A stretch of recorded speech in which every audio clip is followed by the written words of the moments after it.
इस तिरंगे को लहरा रहे हैं।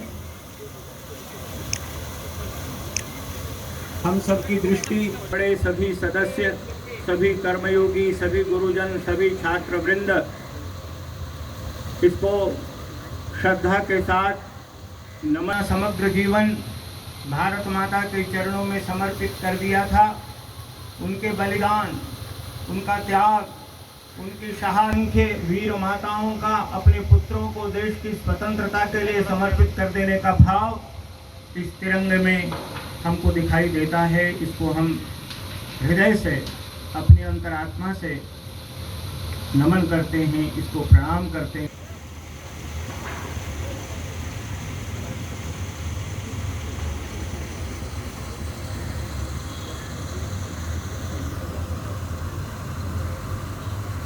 ध्वजोत्तोलन की इस गरिमामयी परंपरा के बाद हमारे विश्वविद्यालय राष्ट्रगान के मधुर और ओजस्वी स्वर गूंजते रहे और हमारा हृदय भारत माता के साथ जुड़ा रहे। हमारे वीर सैनिक, हमारे वीर सिपाही सलामी के लिए आगे आएंगे।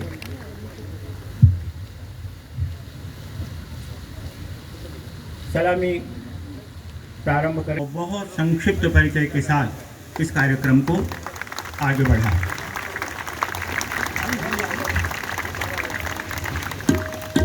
अफगानिस्तान में जो हालात बने उसको लेकर देखो, जो हालात अफगानिस्तान में बन रहे हैं और जो हालात पाकिस्तान में बन रहे हैं, उनकी आग हिंदुस्तान तक जरूर पहुंचने वाली है। हमें सतर्क रहना चाहिए, क्योंकि हम पड़ोसी को कभी बदल नहीं सकते। और ये अलग बात है कि अफगानिस्तान, पाकिस्तान और बांग्लादेश तक, कहाँ तो आधे चीन तक और इंडोनेशिया, मलेशिया तक, कंबोडिया तक हमारी सीमाएं हुआ करती थी। हम अपने इतने सिमट गए, लेकिन अभी भी जो कुछ राष्ट्र विरोधी और कुछ भारत विरोधी ताकतें वैश्विक स्तर पर भारत के खिलाफ षड्यंत्र कर रहे हैं। इसलिए भारत को अफगानिस्तान में शांति के लिए कूटनीतिक प्रयास करने पड़ेंगे और पाकिस्तान को भी आतंकवाद मुक्त वो एक राष्ट्र बने और कम से कम अफगानिस्तान और पाकिस्तान के, चाहे वो तालिबानी हो चाहे दूसरे आतंकवादी हो, उनकी आंच भारत तक ना आए। ऐसे एक पराक्रमी भारत के निर्माण के लिए देश के प्रधानमंत्री को अब कुछ ऐसा करके दिखाना पड़ेगा जिससे कि आने वाले कम से कम 50-100 सालों तक सरदार वल्लभ भाई पटेल की तरह आदरणीय नरेंद्र मोदी जी को ये देश याद करता रहे कि एक गुजराती ने, एक पटेल ने 565 रियासतों को मिलाकर के एक अखंड भारत बनाया था। और कम से कम उसी गुजरात की धरती के लाल एक नरेंद्र मोदी ने, जब अनेक प्रकार की समस्याओं से, चुनौतियों से देश घिरा हुआ था, तब उसको खंड खंड होने से बचाया था। लेकिन जम्मू कश्मीर अभी भी एक बहुत बड़ी चुनौती बना हुआ है और उससे निपटने के लिए हमारा देश अब समर्थ है। अभी 75 साल पुराना भारत नहीं रहा है।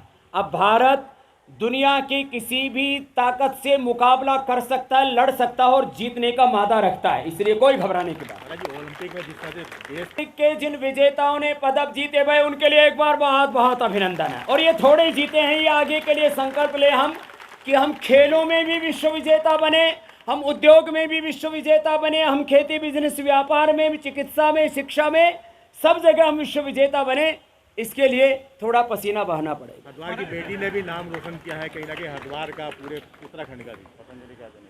पतंजलि भी क्या हम जितने भी विजेता खिलाड़ी हैं, उनमें से कुछ को तो पतंजलि का ब्रांड एम्बेसडर बनाने वाले हैं और बाकी को प्रोत्साहन देने वाले हैं। और आगे जब दूसरा वैश्विक स्तर पर ये खेलों का जब तक दूसरा आगाज होगा, तब तक बहुत से बच्चे पतंजलि की ओर से खेलने वाले हैं। धन्यवाद। कब लगवा रहे हैं? आज 15 अगस्त, आज घोषणा कर दीजिए। तेरे को मेरे वैक्सीन ही ज्यादा आगे लग गई है। मैं इस पूरे देश को कोरोना से ही मुक्त नहीं, सुन लो तुम, ये आजादी का पर्व है। रोगों से आजादी दिलाने के साथ साथ बहुत प्रकार के जो ड्रग माफियाओं के द्वारा षड्यंत्र चल रहे हैं, मैंने कहा उस सारे ड्रग माफियाओं के, मेडिकल टेररिज्म और अनार्की से भी आज़ादी दिलाने का काम करेंगे। और जब 135 करोड़ लोगों को वैक्सीन लग जाएगी तब स्वामी रामदेव की बारी आएगी। उससे पहले रामदेव का कुछ बिगड़ने वाला नहीं और तब तक वैक्सीन की जरूरत ही नहीं होगी। जाओ। नमस्कार, मैं हूं मानक गुप्ता। अगर आपको हमारा ये वीडियो पसंद आया हो तो इसे लाइक और शेयर जरूर करें और हाँ, हमें सब्सक्राइब और फॉलो करना ना भूलें ताकि आप देश और दुनिया की कोई खबर मिस ना करें। तो जुड़े रहिए हमारे साथ और देखते रहिए न्यूज़ 24।